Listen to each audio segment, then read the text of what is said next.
ဘဲဥတဲ့ကိုနို့စီနို့စိမ့်နဲ့တံမြာသီးညှစ်ထည့်လိုက်ရင်ဘာဖြစ်သွားမှာထင်လဲโอเคကြည့်ကြည့်အောင်နော်မြင်တဲ့အတိုင်းပဲဒါကမုတ်ဖုတ်တဲ့မိုးခွက်လေးတွေပါတကြားထည့်ထားတယ်တကြားကိုအပူပေးတဲ့ခါကျတော့အညိုရောင်လေးပေါက်သွားတယ်နော်တကြားညိုလေးဖြစ်သွားတယ်ဒီပုံစံတိုင်းလေးပဲအကုန်လုံးသူလည်းလုပ်ထားတယ်ဟုတ်ပြီးရေနွေးကိုတည်ထားတယ်နော်ရေထည့်ပြီးတော့သူမီးဖို့တော့တင်ထားတယ်ခုနတကြားလေးအကုန်လုံးအရောင်လေးလုပ်တယ်ဘဲဥတွေစားဖောက်ပြီဘဲဥကိုသူကအကာတက်နှစ်တက်ခွဲထားတယ်နော်ဟုတ်ပြီသုံးလေးသုံးထားရှိတယ်ကျွန်တော်ကြက်ဥဗျာဒါပေမဲ့သူကဘဲဥသုံးထားတယ်စဉ်းစားကြည့်မိုက်တယ်အဲ့ဒီမျိုးဆန်းတာပေါ့နော်ဘဲဥတွေအများကြီးပဲရှယ်သုံးတာ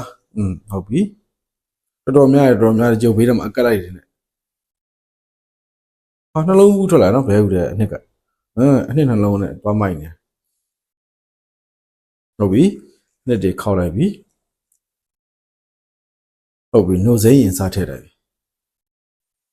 ဟုတ်ပြီနှုတ်စိမ်းနှုတ်စီဟိုမိုက်တော့မိုက်မှာပဲသူ့တမျိုးတမီမိုက်ပြားတက်မရဗျပြားတက်မရထည့်လိုက်ပြီ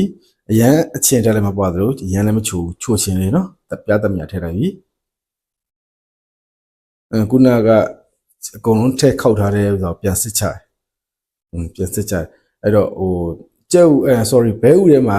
ဟိုအညီပေါ့အညီမဟုတ်ဘယ်လိုပြောမလဲဒါကဘဲဥတွေကအချွဲတက်တွေပေါ့နော်အဲ့လေးတွေကြံခဲ့အောင်လို့အစစ်အခောက်ခါစစ်ချတာဗျမိုက်တယ်အဲ့တော့မချွဲတော့ဘူးပေါ့ဗျာတစ်ခုနဲ့တစ်ခုအဲ့လိုတော့ဖြစ်မှာပေါ့အောက်မှာကတကြားခံနဲ့ဒါကိုပေါင်းမယ်ဟုတ်ပြီမိုက်တယ်ဗျ